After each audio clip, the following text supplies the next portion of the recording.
Alhamdulillahi Rabbil Alamin, wa bihi nasta'in wa ala umuri dunya waddin, wassalatu wassalamu ala ashrafil anbiya'i wal mursalin wa ala alihi wa sahbihi ajma'in, amma ba'du.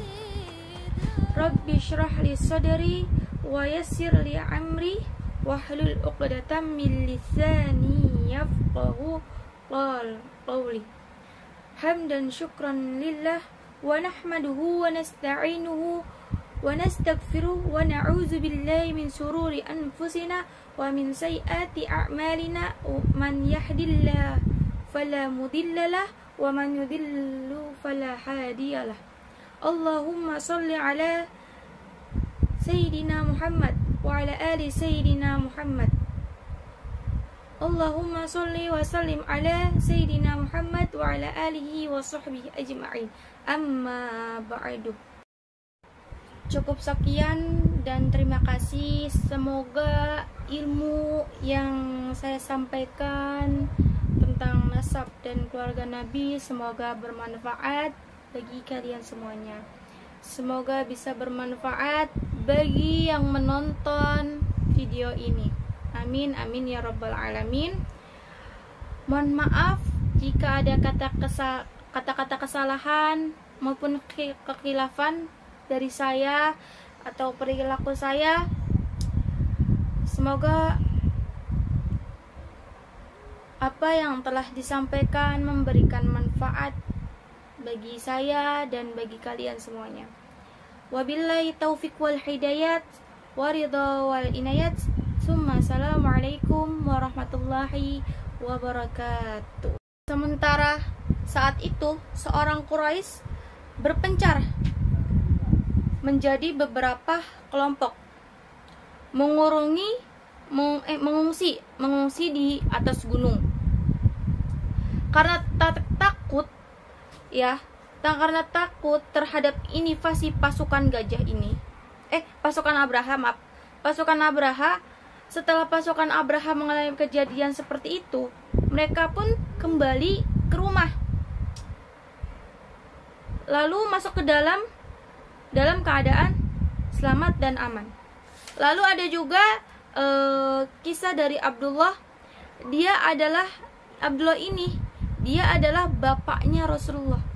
Ibunya adalah Fatimah binti Amr bin Ais bin Imran bin Mukhazum bin Yaqsan bin Murrah.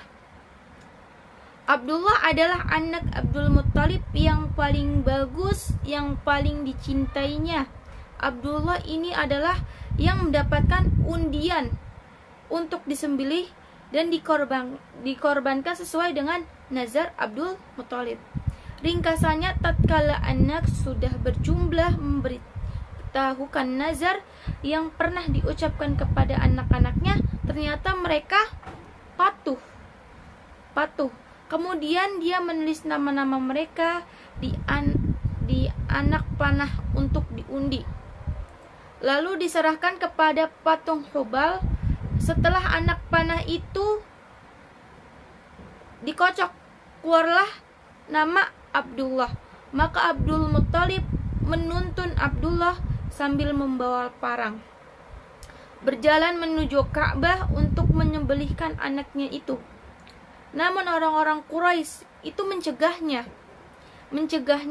terutama paman-pamannya dari pihak ibu dari Bani Makhzum dan saudaranya Abdul Muttalib.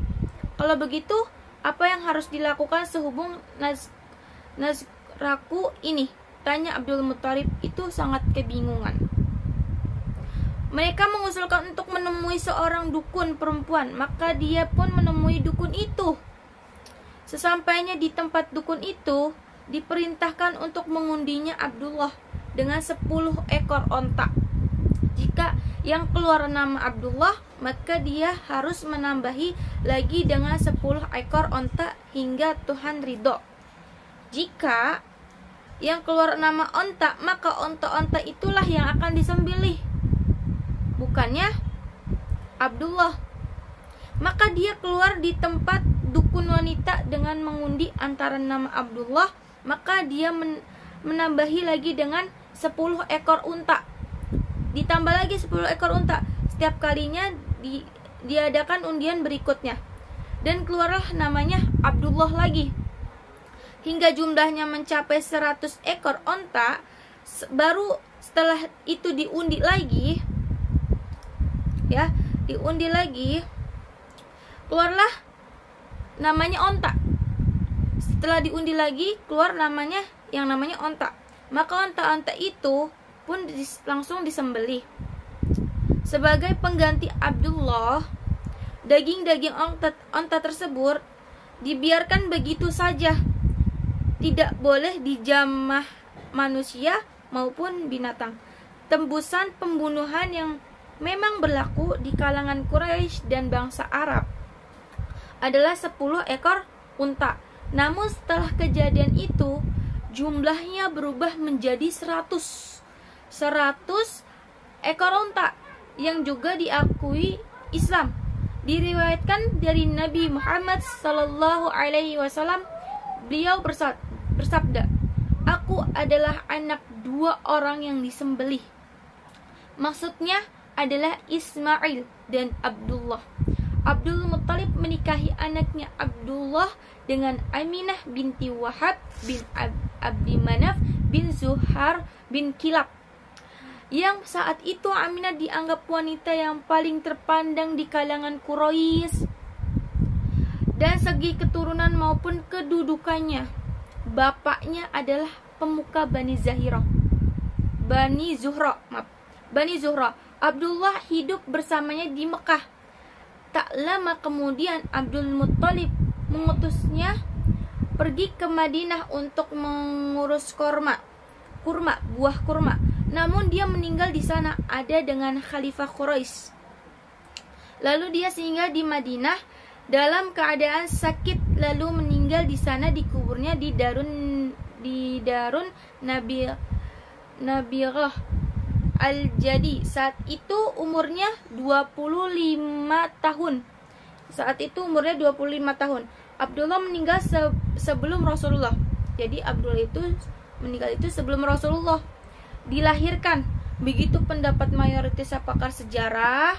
Ada pula setelah kabar kematiannya tiba di Mekah, Aminah mengenakan pakaian serba usang dan berkata dalam sebuah syair, "Seorang anak Hashim telah mati di sisi Batha, menyisikan liang lahat di tempat yang jauh di sana. Banyak ajakan cita-cita hendak dipenuhi, tidak banyak yang ditinggalkan seperti anak Hashim ini. Mereka membuat tempat tidurnya di senja hari. Rekan-rekannya menampakkan beramai-ramai cita-cita, keraguannya hingga melabung. Dia telah banyak memberikan kasih sayang terhadap si Hashim ini." Warisan yang ditinggalkan Abdullah berupa 5 ekor onta, sekumpulan domba pembantu wanita Habsyi ini yang namanya Barakah, yang berjuluk Ummu Aminah. Dialah yang mengasuh Rasulullah SAW.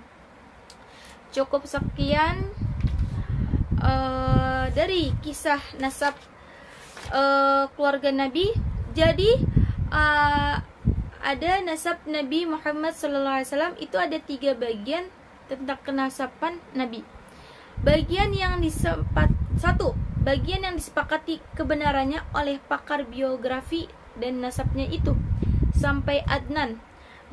Yang kedua, bagian yang mereka perselisihkan yaitu antara nasab tidak diketahui secara pasti dan nasab yang harus dibicarakan tepatnya Adnan ke atas hingga Ibrahim.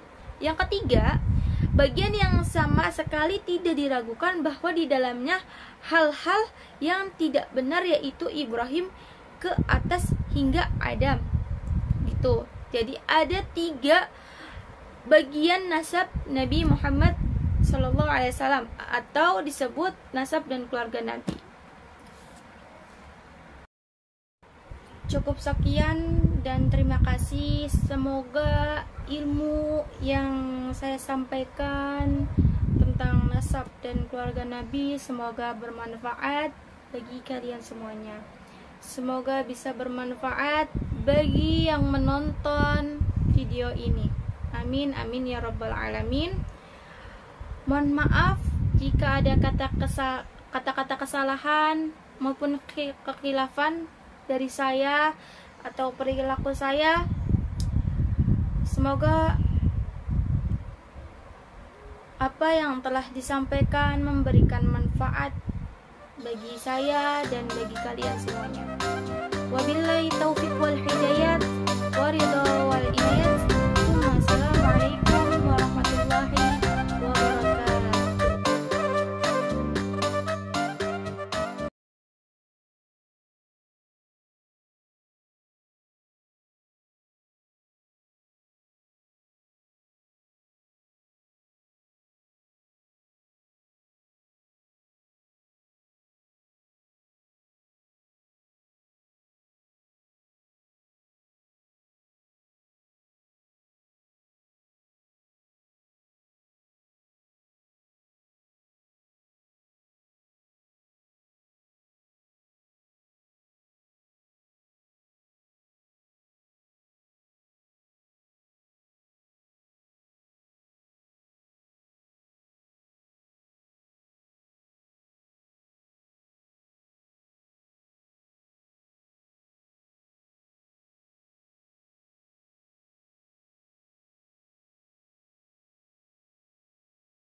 أحبك وبريء